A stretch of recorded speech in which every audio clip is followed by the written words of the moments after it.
Pai, em nome de Jesus, nós oramos, porque nós queremos desfrutar da Tua vida, da Tua presença, da revelação da Tua palavra. Abra os nossos olhos, abra o nosso entendimento. Queremos crescer em Te conhecer. Sabemos, ó Deus, que esse é o nosso chamado, que cresçamos em revelação e sabedoria do pleno conhecimento da verdade.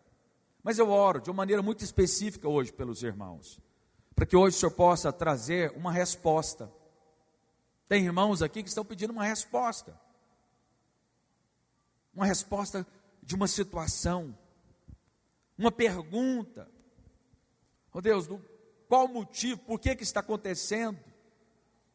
Oh Deus, tudo que está passando na vida deles, que o Senhor possa trazer hoje cura para aquele que precisa de cura. Oh Deus, eu creio que há poder na Tua palavra. Eu oro para que o Senhor possa trazer hoje cura, refrigério, paz. A paz que excede todo entendimento possa tomar o coração dos irmãos. Oh Deus, eu oro para que de maneira muito única, particular, oh Deus, e amorosa, o Senhor possa ministrar no coração dos irmãos. Em nome de Jesus. Amém, amém e amém. Queridos, deixa eu ensinar vocês aqui algo. Nós vamos compartilhar de um tema. Nós estamos falando a respeito da volta do Senhor Jesus. Estamos falando ali do capítulo 24 de Mateus. Já tem 2 domingos.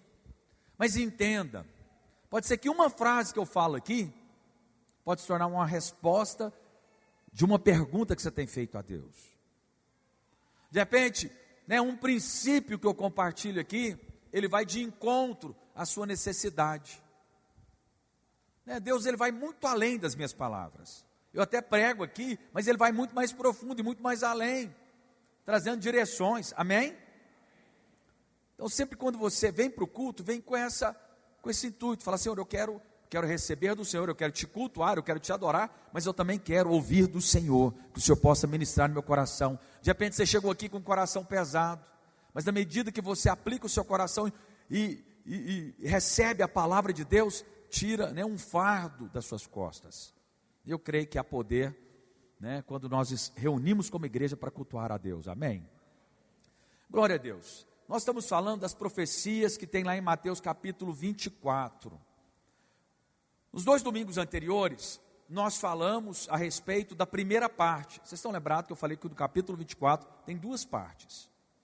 Do verso 1 ao 31, Jesus responde 2 perguntas que lhe foram feitas, a respeito dos finais dos tempos. E essas, do verso 1 ao 31, ele se refere aos judeus. Porque você tem que compreender algo. Tem 2 povos que o Senhor tem um zelo, um cuidado e um amor. Ele ama a todos. Mas o judeu, Jesus, é um judeu que está no céu. Parou para pensar nisso? Jesus é um judeu. Nós gostamos de falar que Deus é brasileiro, não é isso? Deus é brasileiro. Olha, bem a verdade não, Deus é judeu. Jesus é judeu. Não o Deus Pai, mas o Deus Filho que esteve aqui na terra. Ele nasceu lá naquela terra. É um povo escolhido de Deus. Os descendentes ali de Jacó, de Israel, é o povo descendente, o povo escolhido de Deus, no qual Jesus veio dessa descendência. Nasceu o Senhor Jesus. Então os judeus, Deus tem um carinho especial com os judeus, amém? Deus zela por eles, mas também, porque os judeus rejeitaram a Jesus, se abriu o evangelho para nós gentios. Nós somos os gentios, é o povo que não é judeu, e abriu o evangelho para nós, e nós nascemos de novo e nos tornamos nova criação, um novo povo. O povo de Deus é uma nova criatura. Fala assim: eu sou uma nova criação. A partir do momento que você nasce de novo, você se torna uma nova criação. O seu espírito, que antes não havia Deus, mas quando você creu com o seu coração e confessou Ele com a sua boca, você nasceu de novo, você se tornou uma nova espécie na terra. Amém? Mas olha só, então a primeira parte que nós falamos aqui no capítulo 24, ela foi endereçada aos judeus. Mas agora, a partir do verso 32, nós vamos ver que o Senhor está endereçando à igreja dele. A primeira parte, as menções do texto, é bem literal. Já nessa segunda parte, é algo figurado. Mas vamos lá, vamos ler o texto aqui. Mateus capítulo 24, verso 32. Diz assim: aprendei, pois, a parábola da figueira. Quando já os seus ramos se renovam e as folhas brotam, sabeis que está próximo o verão. Por que que aqui é uma linguagem, figurada, não é literal? Vocês concordam que hoje ainda tem figueira? Tem. Então, e quando a figueira brota? Já tem vários anos, tem várias figueiras, nunca deixou de ter figueira. Ela sempre brota, sim ou não? Então, já era para Jesus ter voltado. Então aqui é algo figurado. Então nós temos que ter uma interpretação. Então ele fala: olha, aprendei, pois, a parábola da figueira. Quando já os seus ramos se renovam, as folhas brotam, sabeis que está próximo o verão. E aqui o verão está falando, da grande tribulação, está falando também da volta do Senhor Jesus. Mas a figueira aqui aponta para Israel. Fala assim: a figueira aponta para Israel. Aqui, a partir do verso 22, nós estamos respondendo a seguinte pergunta que os discípulos fizeram a Jesus: qual será o sinal da consumação dos séculos? E aqui eu quero mostrar para você alguns textos aqui que mostram a figueira apontando para Israel. Está lá em Jeremias, capítulo 24, verso 2. Diz assim: tinha um cesto de figos, muito bons, como os figos temporãos, mas o outro, ruins, que de ruins que eram, não se podiam comer. Aqui está falando dos judeus que buscavam a Deus e dos judeus que não buscavam a Deus. Deixa eu continuar aqui para você, no verso 25, no verso 5, do capítulo 24 mesmo, desse mesmo texto. Jeremias 24, 5. Assim diz o Senhor, o Deus de Israel: do modo porque vejo estes bons figos, assim favorecerei os exilados de Judá, de Israel, que eu enviei deste lugar para a terra dos caldeus. No verso 8 diz assim: como se rejeitam os figos ruins, que de ruins que são, não se podem comer, assim tratarei a Zedequias, rei de Judá. Está vendo a relação de figos com a tribo de Judá, como o povo de Deus? Diz o Senhor, e aos seus príncipes, e ao restante de Jerusalém, tanto aos que ficaram nessa terra, como aos que habitam na terra do Egito. Ou seja, a figueira é um símbolo espiritual de Israel. Tanto é, que tem uma passagem, está lá em Mateus, capítulo 21, verso 19, vocês lembram dessa passagem? Quando Jesus chega até a figueira, junto com os discípulos, o único milagre que Jesus fez para trazer maldição, e as folhas estavam verdes, e ele chegou para comer fruto da figueira e não tinha. O que ele fez? Ele liberou uma maldição sobre ela. Ali está apontando o quê? Para Israel. Porque Israel rejeitou Jesus, sim ou não? Veio uma maldição sobre Israel? Sim, porque eles rejeitaram, tanto é que Jerusalém foi destruída no ano 70, ela deixou de existir, Israel, os judeus foram esparramados pelo mundo inteiro, porque eles rejeitaram o Messias veio e o que eles falaram?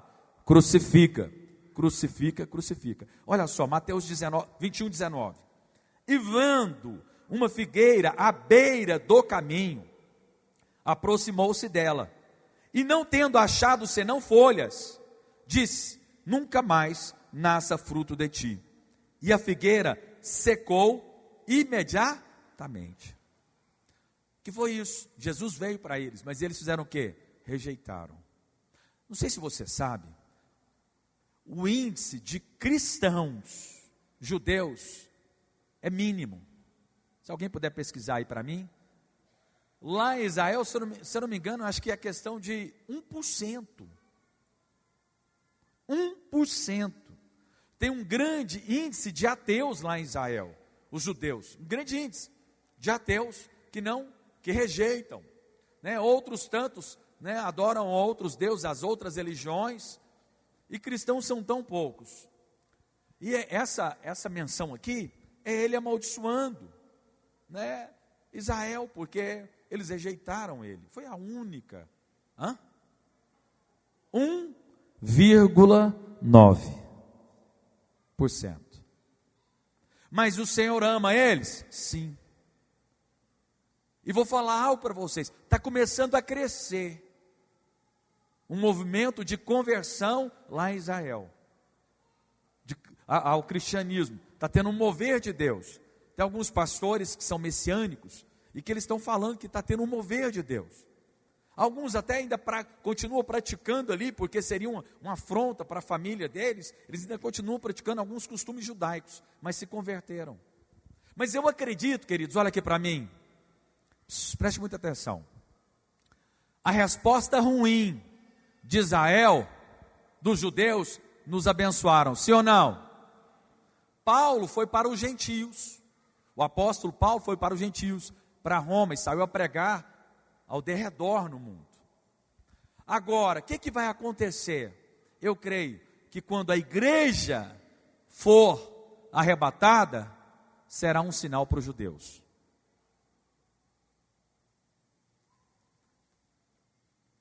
Está lembrado que quando Jesus veio, estava disperso, ninguém estava buscando o Messias.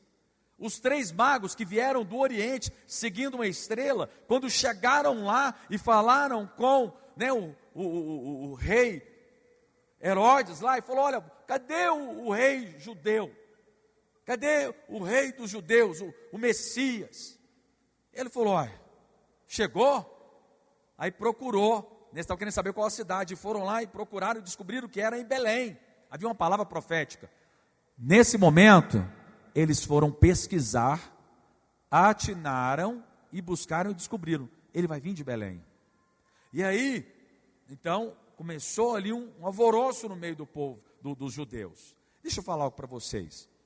Nós cremos no arrebatamento, né? Tem 3 teologias, 4 teologias, as mais conhecidas. Tem irmãos que creem que toda a igreja será arrebatada antes da grande tribulação, que o Senhor vai arrebatar todos os cristãos antes da grande tribulação.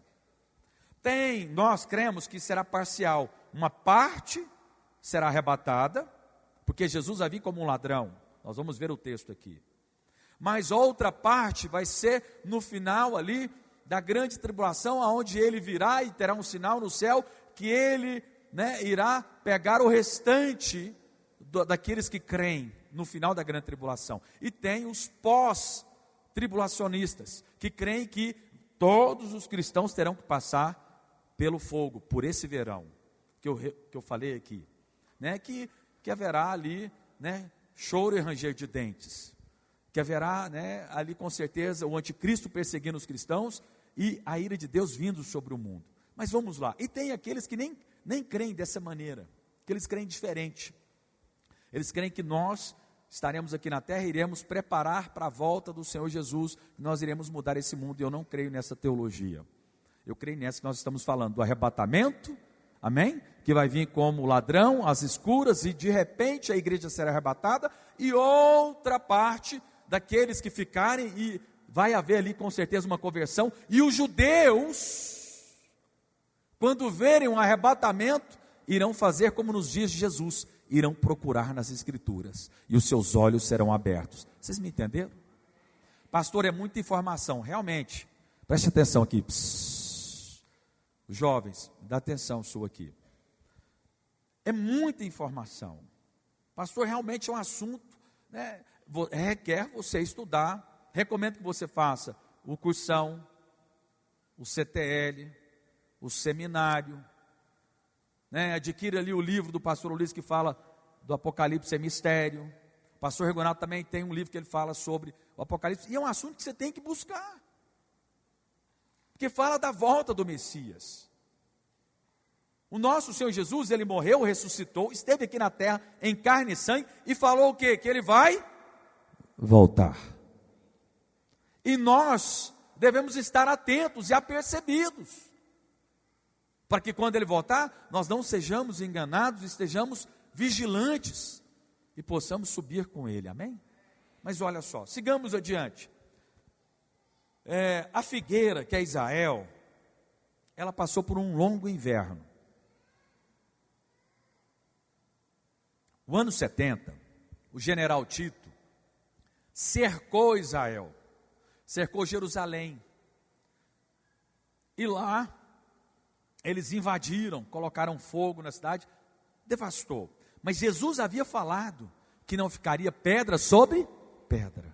Então era uma palavra profética, que quando ele disse isso, passaram-se 40 anos, se cumpriu aquela palavra do Senhor Jesus.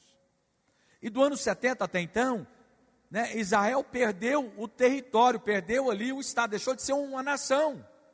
E houve a diáspora, eles foram esparramados no mundo inteiro. E aí os judeus foram para a Europa, foram para o norte da Ásia, ali para a Rússia. Tem muitos judeus russos, muitos. E aí foram esparramados no mundo inteiro. Tem judeu aqui no Brasil, mas nessa época foi mais para a Ásia e para a Europa. E aí, em 1917, teve a Primeira Guerra. Na Segunda Guerra, Grande Guerra Mundial, que a Alemanha de Hitler perseguiu os judeus. Os judeus foram perseguidos. Imagina, uma nação, um povo, que foi extremamente perseguido. Morreram 6 milhões de judeus. Realmente foi um povo. Por que isso tudo aconteceu? Porque o diabo, ele queria exterminar o povo de Deus. Porque Jesus vai voltar para reinar aonde? Em Israel. Para governar sobre quem? Todo mundo, mas também sobre os judeus. Porque ele vai vir reinar com um cetro de ferro. E ali houve, nessa perseguição, e 6 milhões morreram. E após isso, do ano 70 até 1948, não existia o Estado de Israel. Era como se no ano 70, 1900 anos atrás, suponhamos, mais ou menos, não existisse mais o Brasil, e passou 1900 anos, aí trouxe os brasileiros de todo lugar do mundo e estabeleceu aqui uma nova nação. E o que é mais impressionante, preste atenção, é que o judeu, ele tinha como uma base o livro, a Bíblia, o Velho Testamento. Isso permaneceu e foi transferido de geração para geração. Então, ele nascia, ele foi morar na Rússia, casou com a mulher, nascia os filhos e transferia. Falou: olha, você é um judeu, nós somos um povo, nós temos um único Deus, Jeová. E foi transferido de geração a geração, até que um dia, em 1948, nem deixou de existir, ou seja, a tradição passou, o sangue passou, foi passado de geração a geração. E aí em 1948 falou: olha, então agora nós vamos guardar, vamos criar um novo Estado e vamos trazer todos os judeus para Israel. E aí começou-se uma nova nação. A figueira começou a brotar. Coloca aí no verso 32. A figueira começou a brotar. Saiu do inverno e veio o verão. Os brotos. Por que está falando isso? Era um sinal, é um sinal para nós. Da volta do Senhor Jesus, que está muito próximo. Aprendei, pois, a parábola da figueira. Quando já os seus ramos se renovam, as folhas brotam, sabeis que está próximo o verão. Sigamos adiante. Verso 33. Só falando aqui para vocês, da palavra que eu falei para vocês, que está lá em Lucas 21, 24. Cairão a fio de espada, Jesus falando. Cairão a fio de espada e serão levados cativos para todas as nações. Se cumpriu isso? Se cumpriu. E até os tempos dos gentios se completem, porque aí os gentios ficaram pisando. tiveram vários reinados governando a região de Israel, sobre aquela terra. Eram gentios pisando ali na terra prometida. E olha só, cativos para todas as nações, até que se completem os tempos dos gentios, se completem, Jerusalém será pisada por eles. Mas olha só, em 1948 criou um estado, mas em 1967 houve a Guerra dos 6 Dias, você pode pesquisar lá, todas as nações se voltaram contra Israel, e Israel em 6 dias venceu todos os adversários. Se não me engano eram 6 nações que se levantaram contra Israel, Egito, vários. Só que Deus, é por Israel, e era o plano dele, se levantou e Israel destruiu com seus caças todas as bases aéreas desses países, por conta do serviço do exército deles. E dizem, depois você pode pesquisar aí, no YouTube fala que alguns soldados israelenses tiveram visões de anjos pelejando por eles. Algo poderoso. Deixa eu falar, irmãos, preste muita atenção. É um paiseco, pequenininho, se eu não me engano, menor que o estado de Goiás. Um ovinho, dá para atravessar ele assim facilmente. Todo dia tem notícia de Israel no mundo inteiro, sim ou não? Todo dia.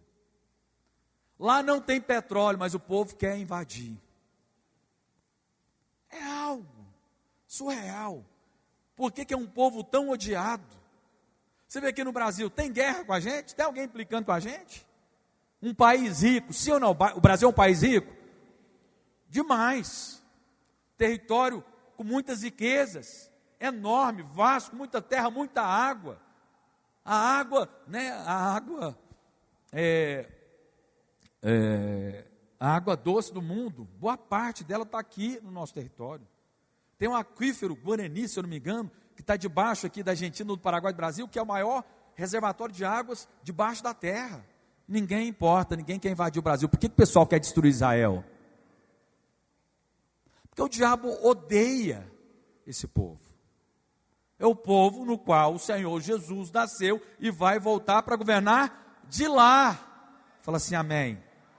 Agora, só que na guerra de 67, porque é o seguinte, as Nações Unidas falaram, olha, então nós vamos criar o Estado de Israel. E, não sei se você sabe, foi Oswaldo Aranha, foi o nosso, Jesus, está faltando aqui, embaixador, que deu o voto lá na ONU, o voto de Minerva, é isso? O último voto.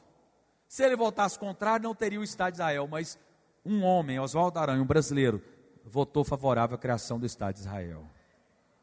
Só que até então, vários espaços e territórios ainda, então não havia sido ainda conquistado. Só que com essa guerra, quando você tem uma guerra, quando você é atacado, pelas leis de guerra que tem, existem até leis, A guerra não pode ser feita de qualquer maneira. O Estado que foi atacado, ele tem depois direito a despojos das outras nações, das riquezas das nações que invadiram ele, e pode também estender o seu território. E assim ele fez, e nessa época, pegou toda Jerusalém. Só que ainda tem um ponto que ainda não é, que ainda é pisado pelos gentios, que é naquela domo da rocha, aquela cúpula dourada. Lá tem uma mesquita, e também tem o santuário de Omar. É aonde que tem que ser construído o templo. Porque o templo não pode ser construído em qualquer lugar. Há um lugar específico para ser construído o templo. Mas sigamos adiante. Olha só. Então ele diz que quando estiver dando as folhas verdes, é que está muito próximo à volta do Senhor. Então a nação de Israel, ela é um sinal para nós. Nós devemos orar sim por Israel, estar atentos com o que acontece ali, porque para que a profecia se cumpra por completo, é necessário construir o templo. Esses dias teve um noticiário, eu fiquei muito atento, numa imagem que mostrava um foguete, que o Irã nunca tinha lançado um foguete sobre Israel. depois de 67. Nunca. Lançou foguetes, caiu lá. Tanto é que Israel retaliou, e o governo americano falou, calma, né, calma, porque poderia acontecer o início de uma grande guerra ali. Mas eu vi um foguete passando por cima do Domo da Rocha. E os foguetes iranianos, e até mesmo ali dos terroristas, Hamas, Hezbollah, eles não são muito, né, bons de rumo não, para cair um lá, destruir, Israel tomar posse lá, hoje é governado pela Jordânia, para acontecer isso é daqui para ali, e uma vez que Israel tomou aquele lugar, o que ele vai fazer? Vai reconstruir o templo. Eu não sei se vocês sabem, existe o Instituto do Templo lá em Israel, que eles têm todos os móveis, tudo que é preciso para construir o templo, eles já têm. Então no dia que acontecer isso, eles vão construir instantaneamente, rapidamente. Mas sigamos adiante. Então por que isso tem que acontecer? Nós lemos aqui, coloca aí agora, vamos voltar aqui, no que nós pregamos no culto passado. Coloca aí 24, verso 15. Mateus 24, 15. Quando, pois, virdes o abominável da desolação, que falou o profeta Daniel no lugar santo, quem lê, entenda. Aqui foi uma profecia que se cumpriu parcialmente, com Etíoco Epifânio, né, um homem possesso, que profanou o templo que estava construído lá em Israel, profanou, eu não lembro a data, foi próximo ali do ano 70, ele profanou o templo, né, fez um sacrifício ali no templo, e isso para o judeu era, porque tinha que ser feito por um sacerdote, tinha que ser feito da maneira apropriada, só que também é uma profecia que se cumpriu, mas que vai se cumprir também, nós cremos, é o que nós cremos, que uma vez que aconteceu o arrebatamento da igreja, dos vencedores, fala assim, amém, faz todo mundo assim, ó, fala assim, faz todo mundo assim, eu vou subir, amém, quem não fez agora até arrependeu, você quer fazer de novo? Eu vi uns que não fizeram, né, falou, nossa, será que eu vou ficar? Aí ó, viu, não, tem que estar junto comigo, então a partir do momento que a igreja foi arrebatada, de acordo com o nosso entendimento, vai se passar um tempo no qual nós não sabemos,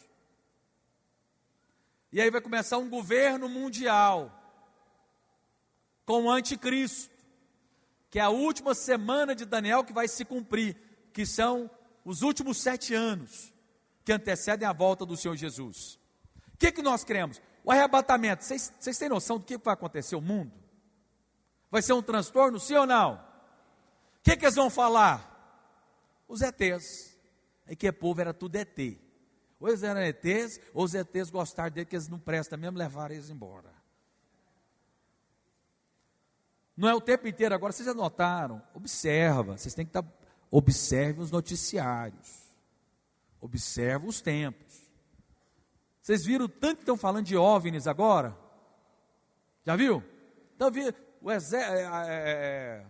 a CIA, a NASA, até a ANAC aqui no Brasil falaram que viram, pilotos de avião falaram que viram mais de 35 OVNIs, objetos não identificados, o OVNI é isso, que viram.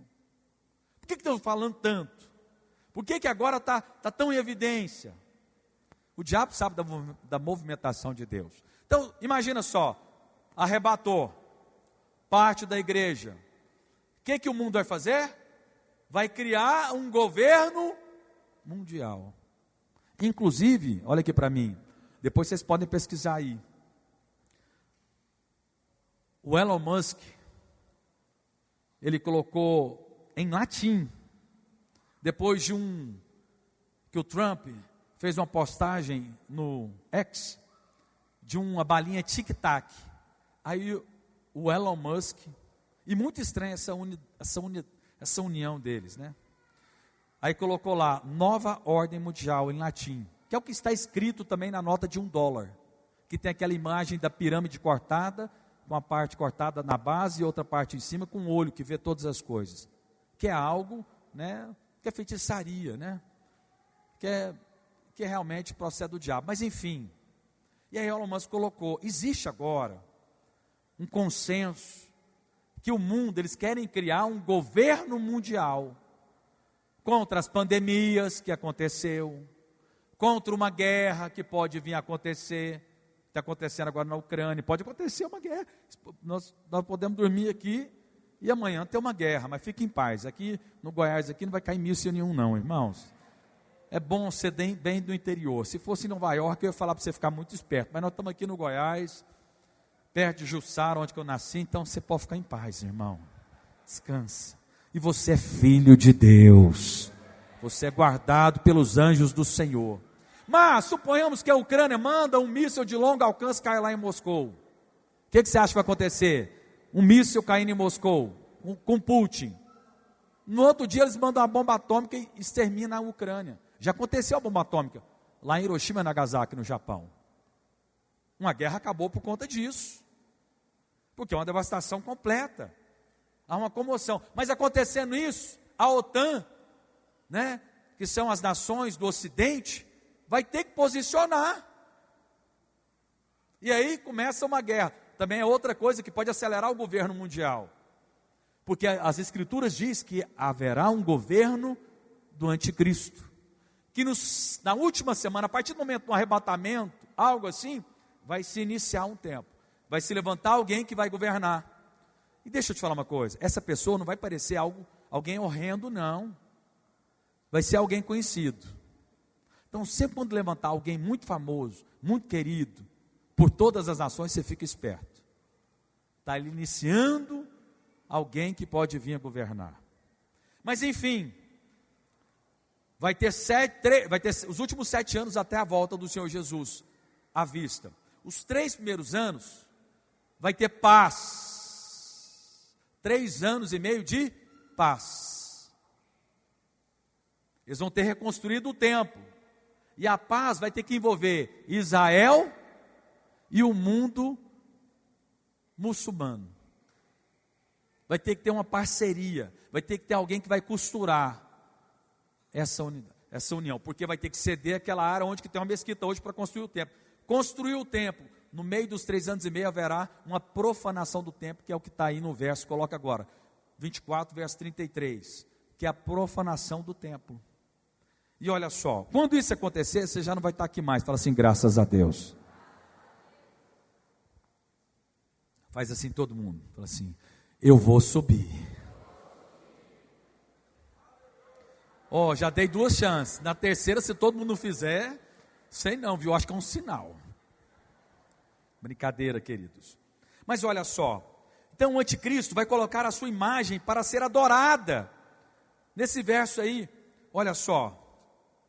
Vai colocar ali uma imagem para ser adorada. Assim diz, verso 33. Assim também vós, quando virdes todas essas coisas, sabei que está próximo às portas. Esteja atento.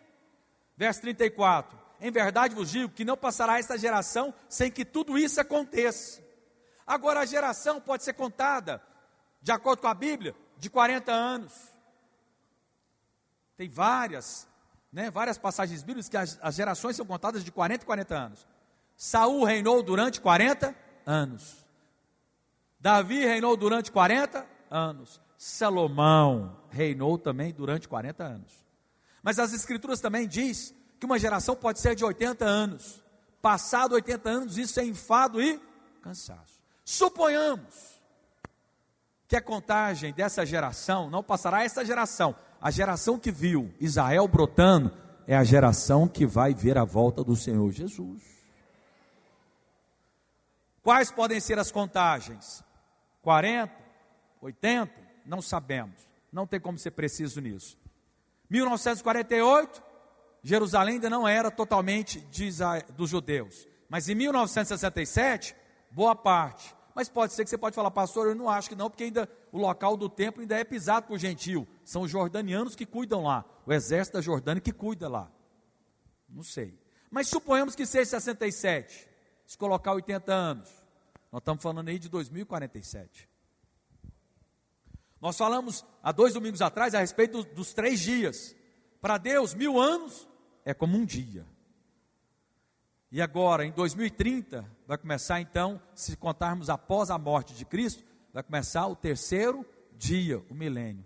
Jesus ressuscitou no terceiro dia bem cedinho.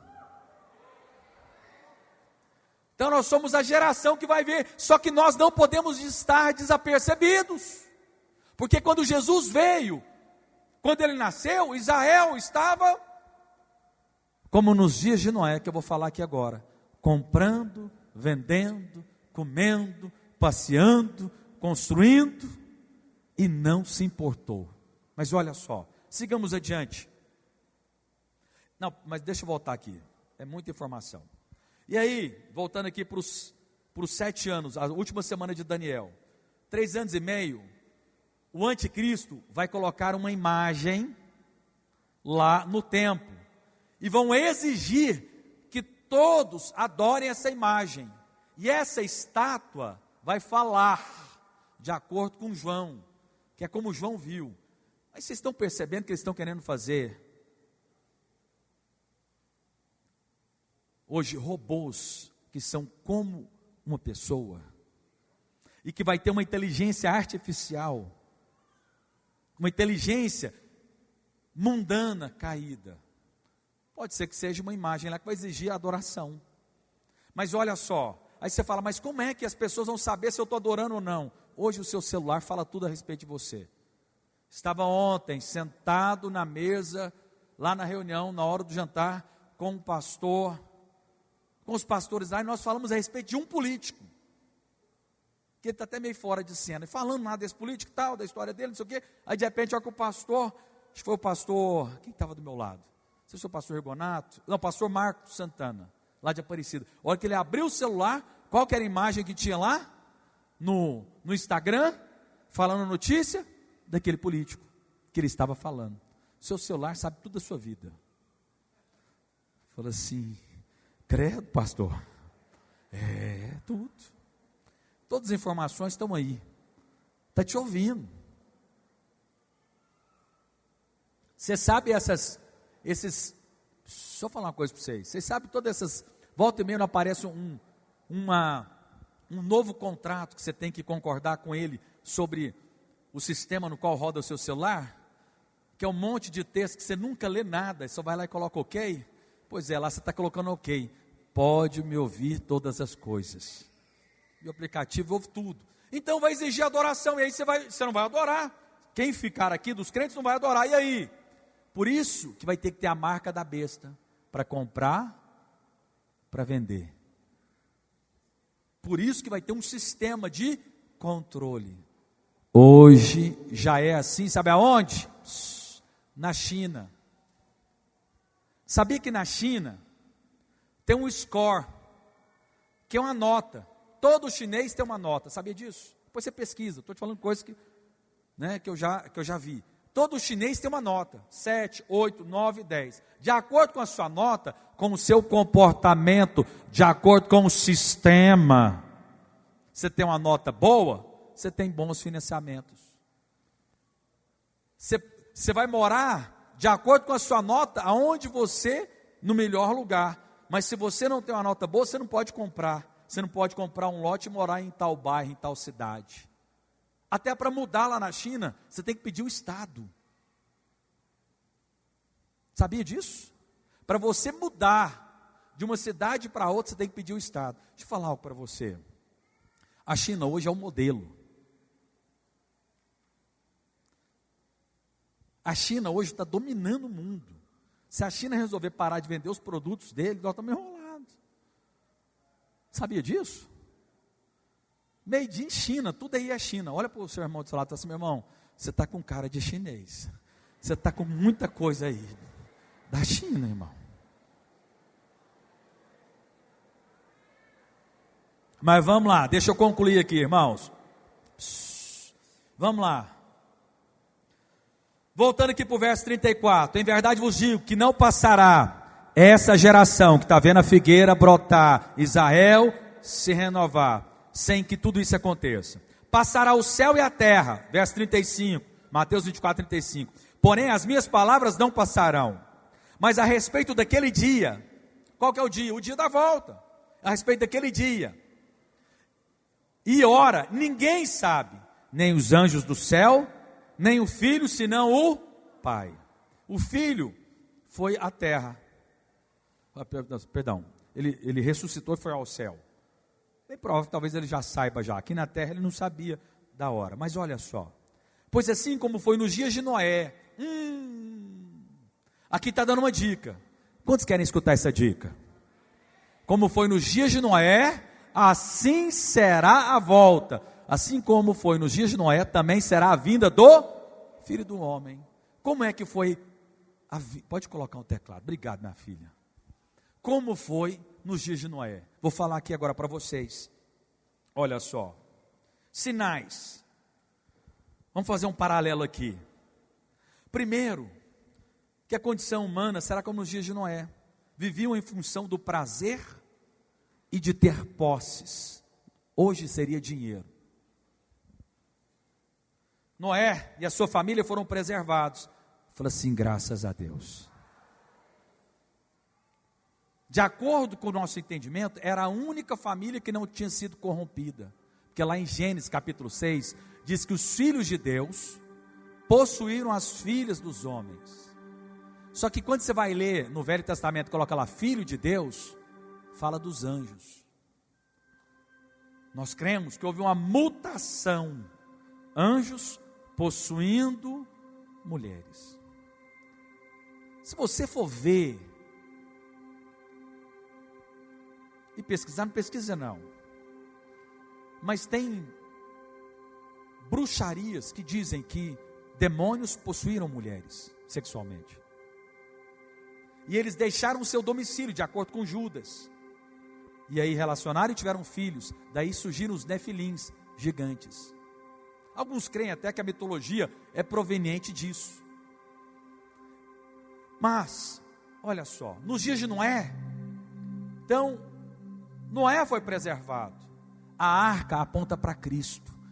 Fala assim, eu estou em Cristo. Vamos lá, todo mundo no 3, 1, 2, 3. Eu vou ser arrebatado. Eita glória! Vai ficar um 6 só aqui, o restante tudo vai. Brincadeira, brincadeira. Eu sei que esses 6 levantaram só os dedinhos assim, porque não tomou banho, então não dá para levantar. Brincadeira, te amo. Mas olha só, Noé passou pelo dilúvio. O dilúvio foi o que? Juízo de Deus, para exterminar aqueles que já não eram de Deus, porque era uma nova criação, mutantes. Ei, vem cá. Eram mutantes, não tinha o DNA de Adão. Mas hoje, o que o homem está querendo fazer? Irmãos, eu estou falando de coisas, eu estou mostrando para você na atualidade. Não está tendo modificação genética? Estão tendo animais que misturam animais, gene de um animal com outro animal. Pensa comigo, vem aqui comigo. China. Na China é o seguinte, não é um país cristão, não tem os princípios que nós temos. Você não acha que nos laboratórios chineses já não fizeram mutações de animais com homens? Elon Musk, não tem a Neuralink, não é isso? Neuralink, sei lá. Neuralink. Que agora eles querem conectar o seu cérebro com o computador. Mas é para o bem. Aquele que tem paralisia nas pernas, pode voltar a funcionar. Doenças que crianças podem vir a nascer com doenças, vão tirar essas doenças. Coisas boas. Mas imagina só, uma inteligência artificial dominando o seu cérebro, paralisando o seu corpo. Deixa eu te falar, lá na China, bem provável que já fizeram mutações genéticas. Com certeza. Só que não sai no noticiário. Agora, um homem que é criado, e eles estão querendo criar o homem não com um espermatozoide, com um óvulo, como Deus determinou. Eles querem criar com uma célula-tronco um ser humano. Será que vai ter o Espírito de Deus nesse ser humano? Será que numa nova criação vindo? Será que numa preparação para Lúcifer dominar o anticristo ali, criar uma besta? Porque o anticristo é uma besta, besta é uma criação. Aqui no Brasil, besta é um bobo, né? Mas o besta da Bíblia é uma criatura que não é humano. Irmãos, presta atenção aqui, eu estou falando alguma coisa que não está acontecendo? Estou certo ou estou errado? Estou certo ou estou errado? Estou certo. Nós temos que estar atento, está tudo aos nossos olhos. O cenário está sendo montado, a equipe de louvor pode subir. Está montando o cenário da peça. Está chegando, está próximo. Está muito próximo. Está mais próximo que você imagina. E eu estou aqui para te alertar, para falar: volta o seu coração para o Senhor, inclina o seu coração para as coisas do céu. E olha só, está muito perto o arrebatamento. Nos dias de Noé, eles invocavam o Deus Criador, mas não invocavam Jeová, o Deus Salvador. Hoje, o mundo aceita você adorar um tipo de Deus, mas não aceita você adorar Jesus. Porque Jesus disse: eu sou o caminho, a verdade e a vida, e ninguém vem por mim.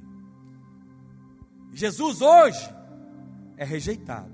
Você pode até adorar um Deus, seja ele qual for, mas o mundo não aceita Jesus. Nos dias de Noé também foi assim. Olha só, em Gênesis menciona vários nomes de mulheres. Está lá em Gênesis 4, do 19 ao 22. Olha os nomes das mulheres nos dias de Noé. Ada, que significa ornamento. Zilá, que significa tela ou aparência. Naamá, que significa encanto. Elas eram belas, mas eram frívolas. As mulheres de hoje, o mundo de hoje, não é o mundo da beleza, da moda, do status, da aparência, sim ou não? Sim. Mas também diz que em Gênesis 4 menciona sobre a edificação. Hoje em dia nós temos mega cidades, e quanto mais se junta a cidade, quanto maior a cidade, mais atrocidades acontecem numa cidade. Já perceberam isso? Tem coisa que lá em Jussara não acontece, mas lá em Nova York você pode ter certeza que acontecem coisas horrendas que nós nem imaginamos. Isso assim era nos dias de Noé. O ajuntamento, Deus falou para espalhar, mas eles queriam se juntar, e a maldade aumentava. Antes do dilúvio haviam duas linhagens, como eu falei para vocês, dos homens da terra, né? E também dessas criações que surgiu dos filhos dos homens com os filhos de Deus. Em Gênesis 6 diz que a população do mundo começou a se multiplicar e a crescer. Nunca teve tanta gente como agora. 8 bilhões, 200 milhões. Dizem que o máximo vai chegar em 2050, 2030. O máximo. Depois vai decair a população. Jesus quer voltar para salvar o máximo de pessoas. Ele vai vir na plenitude dos tempos. Essa é uma expressão bíblica. Ele virá na plenitude dos tempos. Olha aqui para mim, outra coisa, que isso aqui é eu falando para vocês. Quando Jesus veio, ele veio quando tinha um grande império, o Império Romano, que levava a cultura para o mundo. Haviam estradas, o Império Romano foi o império que mais criou estradas, conectando a Europa com a Ásia e com a África.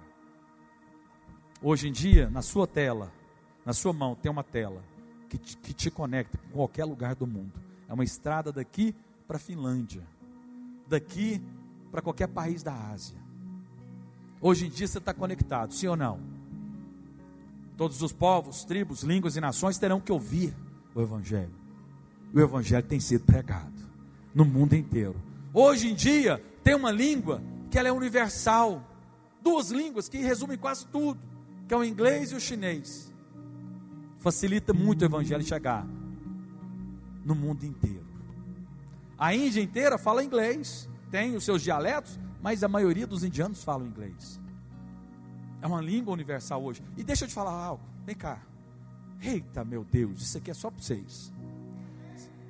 Logo, logo, você vai usar um fonezinho ou um óculos especial, que já estão criando já. Você pode ouvir qualquer conversa de qualquer língua, que vai ser traduzida instantaneamente. Na voz que a pessoa está falando, vai ser traduzido para você. Você vai conversar com o chinês e vai entender tudo que ele fala. Logo, logo. Não passa 7 anos, vai ter essa tecnologia. Ou seja, vai quebrar as barreiras para o evangelho ser pregado em todo povo, língua, tribo e nação. Quem tem olhos, veja. Quem tem ouvidos para ouvir, ouça. Em Judas, diz que Enoque profetizou a vinda do Senhor, e a sua pregação foi ignorada pelo mundo. Hoje eu falar que Jesus vai voltar, é como se fosse uma historinha que é contada para criança, como o Papai Noel.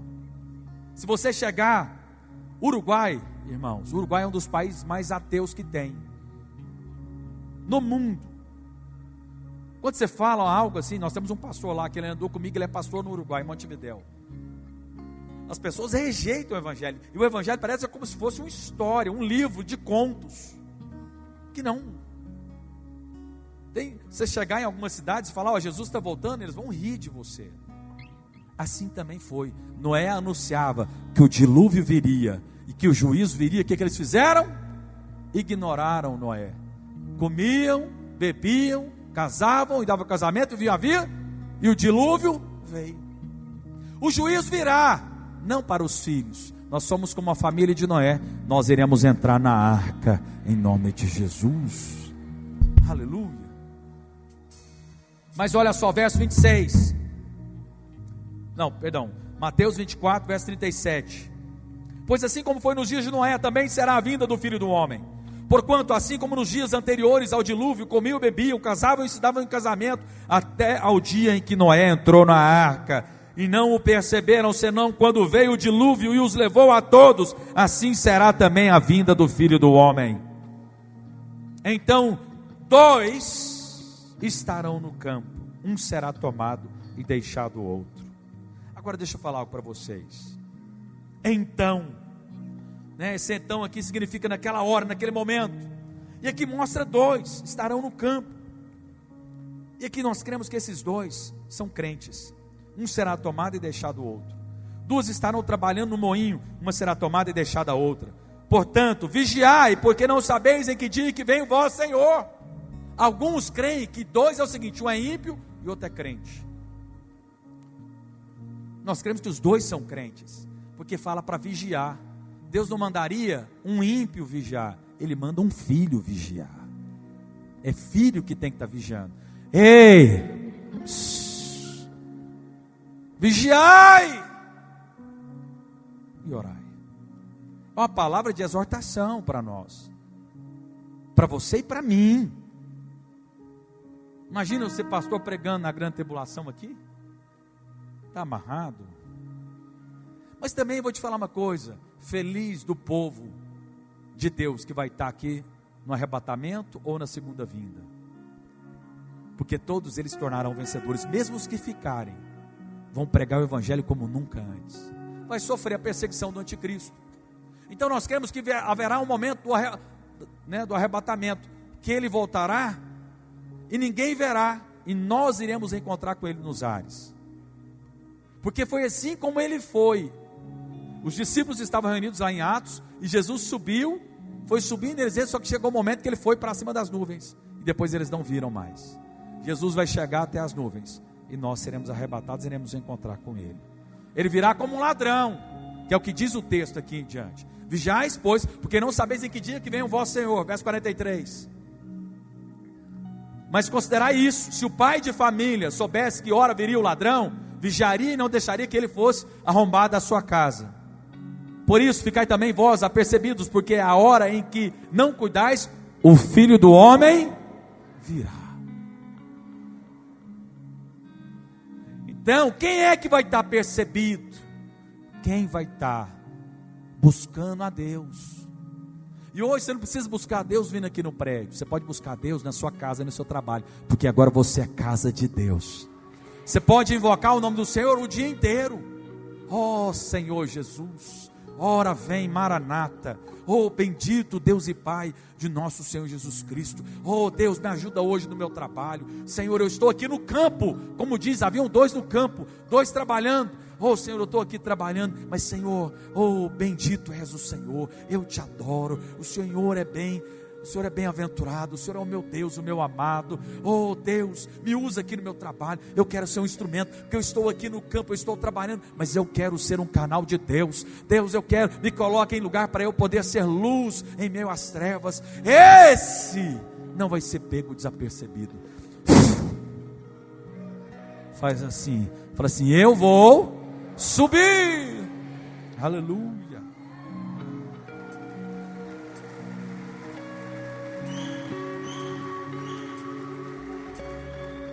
Vamos ficar de pé, mas ainda tenho que concluir aqui com você. Não fale, preciso do seu silêncio. Ser tomado significa ser arrebatado antes da grande tribulação. Esse arrebatamento é um sinal da vinda do Senhor, um sinal para o povo judeu. Então, olha só,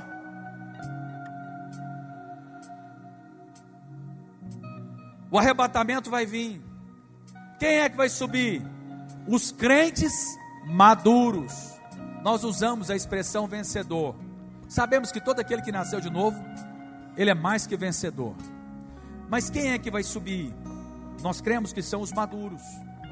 Ei, quem que é o maduro?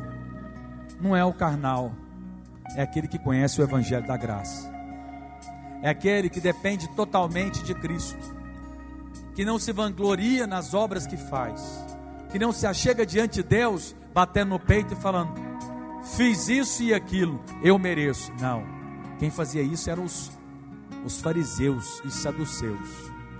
É aquele que se chega diante de Deus falando: Pai, eu te apresento a obra de Cristo, o Cordeiro foi morto, é com isso que eu me achego a Deus, é por meio do sangue, não das minhas obras.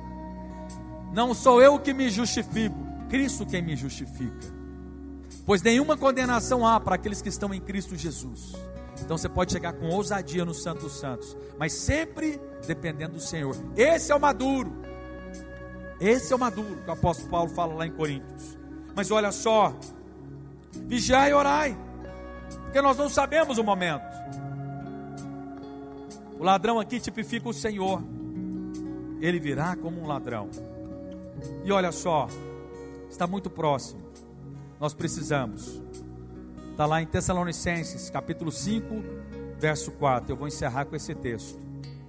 Mas vós, irmãos, não estáis em trevas, para que esse dia, como um ladrão, vos apanhe de surpresa. Porquanto todos nós sois filhos da luz e filhos do dia. Nós não somos da noite nem das trevas. Assim, pois, não durmamos como os demais, não anda como os do mundo. Pelo contrário, vigiemos e sejamos sóbrios. Ora, os que dormem, dormem de noite, e os que se embriagam, é de noite que se embriagam. Nós, porém, nós somos do dia, sejamos sóbrios, revestindo-nos da couraça da fé, do amor e tomando como capacete a esperança da salvação. Porque Deus não nos destinou para a ira, mas para alcançar a salvação mediante o nosso Senhor Jesus Cristo, que morreu por nós, para que quer vigiemos, quer dormamos, vivamos em união com Ele. Aleluia, aleluia, aleluia. Oh queridos, pastor, o que eu faço? Então como que é? Eu não posso errar? Não, filho. Agora, pois, nenhuma condenação há para aqueles que estão em Cristo Jesus. Romanos capítulo 8, verso 1. Hebreus capítulo 8, verso 12 diz que das suas iniquidades usarei de misericórdia, dos seus pecados jamais me lembrarei. Mas o que você precisa? Você precisa estar invocando o Senhor, buscando Ele, apesar das suas falhas, apesar dos seus erros. Vigiai e orai. Ah, pastor, mas e se eu errar? Fala: Senhor, graças te dou porque o Senhor já me perdoou desse pecado. Senhor, renova minha mente, eu não quero andar assim, porque eu sou livre, eu sou nova criação, e esse comportamento não condiz com a minha natureza. Eu sou nova criatura, eu quero andar em vitória. Mas os vencedores são esses que se achegam diante de Deus apresentando a obra de Cristo e não a sua obra. Você vai apresentar a obra de Cristo. Esse é o maduro. Lá no céu, homem nenhum vai se vangloriar. Só Jesus é digno de honra, glória e poder. Lá você não pode bater no peito e falar: eu orei mais que todos, eu jejuei. Que alguns acham que vai se tornar vencedor assim. Orar é bom, jejuar é bom, mas isso não se compara à obra de Cristo. É trapo de imundícia. Se achegue todos os momentos apresentando a obra de Cristo, e Ele vai te transformar, Ele vai renovar sua mente. Seja cheio do Espírito em todo o tempo, amém? Feche os seus olhos agora. Deixa eu orar por você. Pai, eu oro por cada um de nós que estamos aqui hoje. Coloque em nosso coração uma urgência. Maranata, a hora vem, Senhor Jesus. Gere em nós fome e sede pelas coisas do alto. Que possamos confiar somente na obra do Calvário, em não na obra na qual nós praticamos com as nossas mãos. Porque a nossa justiça não procede dos nossos feitos, ela procede da cruz do Calvário. Gera em nós, ó Deus, um anseio pela tua volta, para que possamos estar apercebidos e possamos ser encontrados como aqueles que serão arrebatados. Ó Espírito de Deus, move em nosso meio, gera em nós, ó Deus, um desejo pela sua volta. Que as coisas desse mundo não sejam o centro do nosso viver, que não seja a paixão das nossas vidas. Eu oro, eu abençoo cada um deles, ó Deus, e oro também por aquele que está aqui hoje me ouvindo e ainda não entregou a sua vida para Jesus. Que hoje mesmo ele possa entregar a sua vida para o Senhor Jesus, o Filho de Deus, que é o caminho, a verdade e a vida.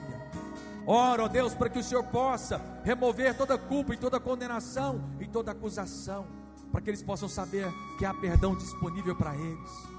Eu os abençoo e declaro uma semana poderosa, onde eles irão trabalhar, mas irão trabalhar dependendo do Senhor, irão buscar as coisas do alto. Ó Espírito de Deus, eu os abençoo e declaro a bênção do Senhor. Livra-os do mal, estabeleça a tua boa, agradável e perfeita vontade. Eu os abençoo em nome de Jesus, e todos digam amém. Dá uma salva de palmas, dá um glória a Deus, dá um aleluia. Aleluia. Deus abençoe os irmãos. Semana poderosa no Senhor.